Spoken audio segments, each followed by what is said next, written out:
Welcome back to Movie Recapped. Today I will show you a horror, thriller film from 2015, titled 12 Feet Deep. Spoilers ahead. Watch out and take care. The movie begins at the Ketio public pool, where the manager McGrady is hanging signs around that mention they will be closed for the holiday weekend. Meanwhile, one of our protagonists, Bree, is taking a swim, only taking a break to monitor her blood glucose levels.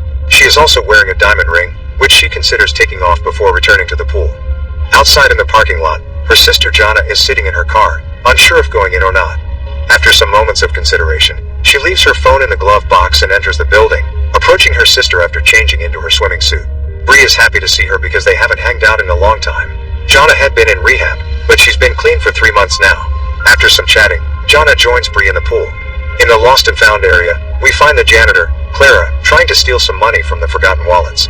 McGrady catches her on the act and mentions he regrets saying good things about her to her parole officer before firing her, but she must finish her shift to be able to leave. The sisters have a good afternoon swimming together until McGrady comes around to tell them to leave. Jana points out the pool is open until 7, so McGrady explains they are closing earlier for the holiday weekend and mentions that some people should learn how to read, to which Jana takes offense. The girls get out of the pool and start drying themselves up as Bree decides she wants to show Jana her ring, but she can't find it in her bag. Jana checks the water and finds the ring stuck in the metal grill on the bottom of the pool, so Bree jumps back in to retrieve it. No matter how hard she pulls, she is unable to free it from the grill, so Jana decides to jump in too to help her. Since both girls are underwater and the rest of the visitors are gone, McGrady thinks there is nobody left in the building and starts the process of closing up the pool. Yona's hair gets stuck in the grill, so the girls are busy untangling it and don't notice the fiberglass cover being released over the pool until it is too late. They are now trapped. Terrified, the sisters start hitting the cover and crying out for help, but McGrady is already leaving the building, and now Jana thinks he did it on purpose. After a moment of freaking out, they decide to try to push the cover up just to see how solid it is, but of course it doesn't budge. Next, Bree proposes to check all the seals and the edges to see if they can find a weak spot somewhere. While looking around, Jana finds a pair of swim trunks and a condensation hole on the fiberglass, and Bree manages to get the plastic cover from one of the wall's many openings. She breaks it in half and tries to saw the cover hole with a shard while Jana keeps making morbid and sarcastic comments, especially when Bree tells her the big news: she got engaged to her boyfriend David. She points out that this isn't her fault, which Jana snorts at and calls her Miss Perfect. Jana reminds Bree she had a hard time in rehab and it only got worse when she came back and didn't find her sister at home.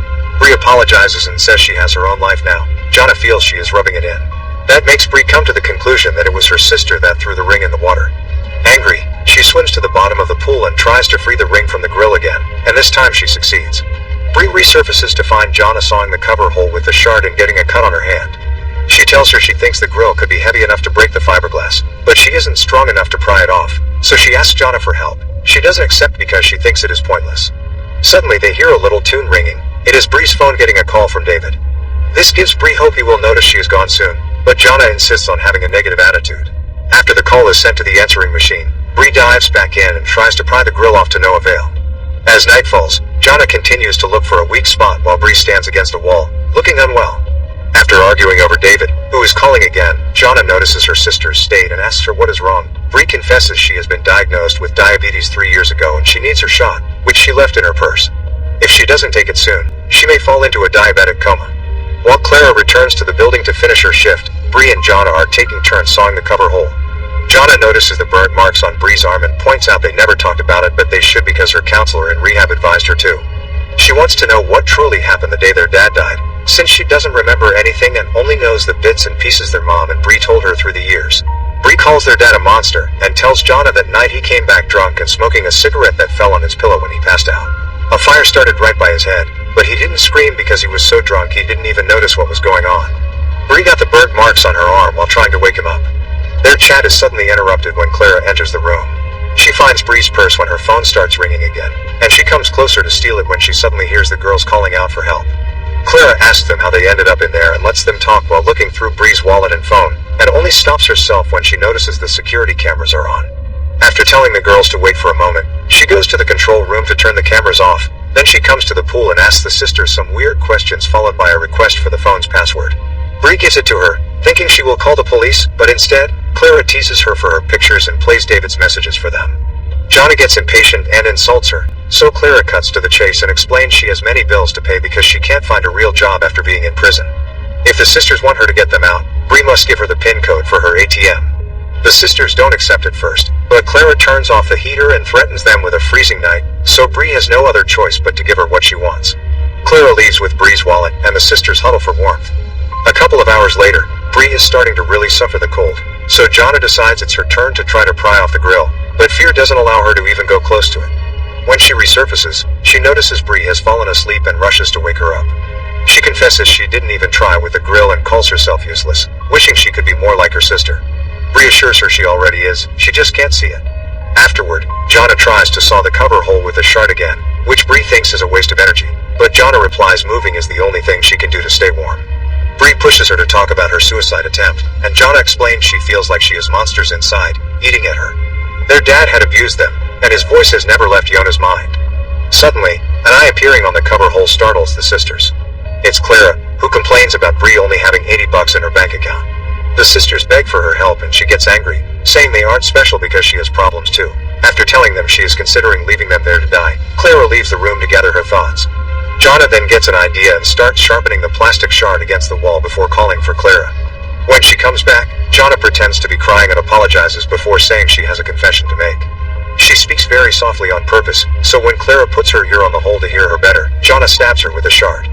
Furious, Clara goes to the bathroom to check on her wound, then goes into the control room to turn on the automatic pool cleaning system, causing the girls to begin suffocating in chlorine. They try to block the jets with their hands and the swimming trunks they had found earlier, but they prove to be too strong. Bree loses consciousness for a few seconds and Jonna has to keep her from drowning as she swims to the hole and tells Clara she's killing them. This makes Clara realize the danger in her actions, so she takes pity on them and returns to the control room to turn the cleaning system off. When she comes back, she tells the sisters she's the one in control now and demands Bree to hand in her ring in exchange for their freedom. Jonna asks her not to do it, but Bree accepts, seeing as they don't have any other options. Now that she has the ring, Clara leaves the room as she tells them she'll let them out after she is good and ready. Needing some time alone, Bree swims to the opposite side of the pool and falls asleep on the pool buoys. She dreams of David bringing in some firefighters with him to rescue her, but her sister continues to drown. When she wakes up, she finds Jonna with a plastic shard against her neck, thinking of killing herself. Bree talks her out of it and promises her she'll be there for her when all this is over. Jonna apologizes and hugs her. Meanwhile, Clara stares at the ring and listens to David's messages, trying to make up her mind. When she goes back to the pool, Bree tells Jonna to follow her lead. The girls tell Clara they know she isn't a monster and, after all the thinking they did down there, they decided they will change how they do things from now on. Clara feels bad for them and finally accepts to help, but when she goes to the control room and punches in the code, it doesn't work. She informs the girls of this, and they ask her to call the cops instead, but Clara is afraid of going back to prison because it almost killed her the first time. So after putting Bree's purse back on the benches, she leaves the building. A few more hours pass, and Bree is growing very weak. When Jonna comes to check on her, Bree has a confession to make. Because she saw what their dad did to Jonna when he used to go into her room, she decided she had to kill the monster. So the night of the fire, she didn't try to wake him up, she actually held him down so he could burn to ashes and get out of their lives.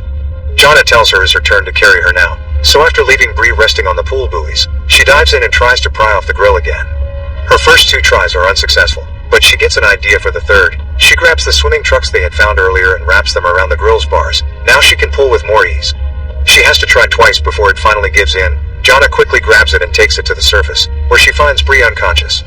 After reanimating her with mouth-to-mouth resuscitation, she uses the grill to hit the fiberglass cover and finally manages to break it. Both of the girls get some cuts on their bodies as Jonna drags Bree through the pointy hole. Her sister continues to be unconscious, so Jonna brings her purse over and looks for her insulin pen. She gives Bree her shot and, after some exasperating moments, she finally wakes up. Their happiness is short-lived, however, because Clara suddenly appears in front of them, pointing her gun with intention to kill because she's afraid the girls may tell on her. Jonna tells her she understands she's been through a lot and begs her not to do anything to Bree because it's all she has in her life. Clara ends up feeling sympathetic for them and puts the gun away before handing them back the ring. Jonna grabs Bree's phone and calls the police, but also tells Clara to leave before they arrive. The movie ends with Bree waking up on a stretcher, surrounded by paramedics and her sister. Jonna gives her back the ring, and when Bree asks how she got it back, Jonna says they've killed the monster. The sisters hug before the paramedics take them away.